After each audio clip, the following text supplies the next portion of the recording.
और झारखंड में आज चर्चा इस बात की हो रही कि हुसैनाबाद से जो एनसीपी के विधायक थे कमलेश सिंह, इससे पहले झारखंड में पूर्व मंत्री भी रह चुके हैं, अब वो पार्टी बदलेंगे और अब वो बीजेपी में आएंगे। 3 अक्टूबर को बीजेपी में शामिल होंगे, इस बात का ऐलान कर दिया गया है। इसमें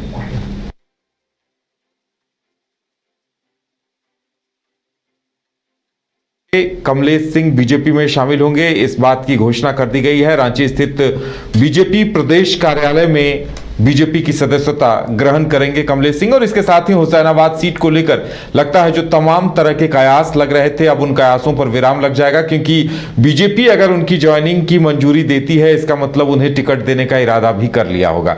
ज्यादा जानकारी के लिए इस वक्त हमारे साथ हमारे वरिष्ठ सहयोगी राकेश रंजन जी हैं।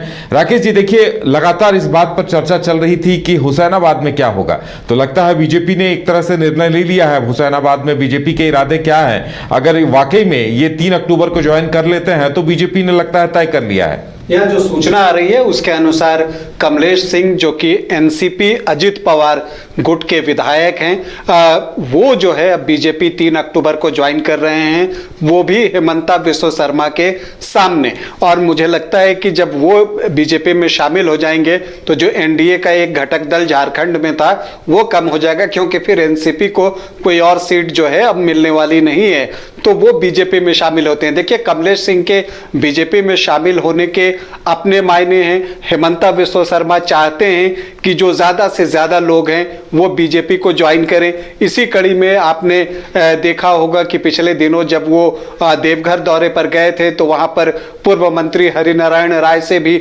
उनकी मुलाकात हुई थी। अब कमलेश सिंह बीजेपी में आ रहे हैं तो इससे ये बात तो तय हो जाएगा कि चूंकि वो सिटिंग एमएलए हैं तो जो हुसैनाबाद की सीट है वो बीजेपी के पास ही रह जाएगी। वैसे भी जो हुसैनाबाद की सीट है वहां पर अगर आप इतिहास देखने जाएंगे तो ज्यादातर मौकों पर जो है जो राजपूत कैंडिडेट होते हैं वो वहां से चुनाव जीतते रहे हैं। हालांकि 2 बार आरजेडी के संजय कुमार यादव भी वहां से चुनाव जीतने में सफल रहे हैं और इसके अलावा कुशवाहा शिवपूजन मेहता ने भी वहां से चुनाव जीता है। तो ये चीजें जब आप देखते हैं तो आपको लगता है कि बीजेपी कमलेश सिंह को शामिल कर एक और चीज भी इसमें आप देखें अगर उदय, कि अगर एनसीपी के इकलौते विधायक कमलेश सिंह होते, अगर उन्हें टिकट दिया जाता एनसीपी अजित पवार गुट से, वो एनडीए के गठबंधन में होते और मान लीजिए कि वो चुनाव जीत जाते तो उनके दल में सिर्फ एक विधायक होता तो वो कभी भी जो है किसी पक्ष में जा सकते थे। अब जबकि वो बीजेपी के साथ जुड़ जाएंगे तो उन्हें भी फायदा होगा और बीजेपी को भी जो आप कह सकते हैं कि एक इत्मीनान रहेगा कि वो बीजेपी के साथ ही रहेंगे। हालांकि कमलेश सिंह की अगर आप चीजों को देखें पिछले कुछ दिनों में तो जब राज्यसभा का चुनाव हुआ तब भी उन्होंने एनडीए का समर्थन किया था। इसके अलावा अन्य मुद्दों पर भी पिछले कुछ दिनों से वो लगातार एनडीए का समर्थन कर रहे हैं। तो ये चीजें देखने के बाद ऐसा लगने भी लगा था कि हो सकता है कि कमलेश सिंह जो हैं वो बीजेपी में शामिल हो जाएं।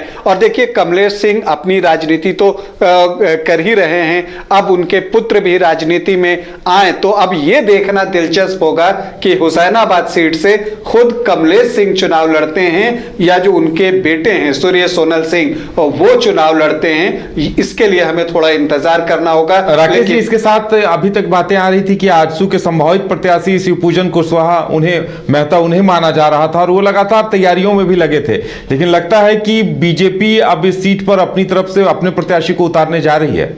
या देखिए, पिछली बार जो है कुशवाहा शिवपूजन मेहता जो है वो आजसू के टिकट पर चुनाव लड़े थे, लेकिन उनका प्रदर्शन पिछले चुनाव में बहुत बेहतर नहीं रहा था। 10% से कम वोट उन्हें मिले थे, जबकि बीजेपी ने जो निर्दलीय प्रत्याशी थे उस समय विनोद कुमार सिंह, उनका समर्थन किया था और वो 17% वोट लाने में कामयाब हो गए थे।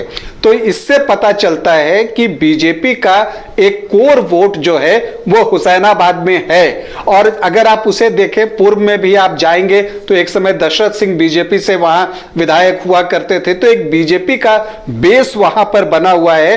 और इस बार भी लोकसभा के चुनाव में अगर आप देखें तो बीजेपी ने हुसैनाबाद से लगभग 55,500 वोटों से लीड किया है। तो बीजेपी की स्थिति मजबूत वहां पर दिखती है और इस लिहाज से कमलेश सिंह भी अगर राजनीतिक तौर पर देखें तो उन्हें लगता है कि वो बीजेपी के साथ जुड़कर जो है वो ज्यादा फायदे में रहेंगे और बीजेपी को लगता है कि कमलेश सिंह को जोड़ने से उन्हें जो एक उम्मीदवार की जरूरत थी वो पूरी हो जाएगी।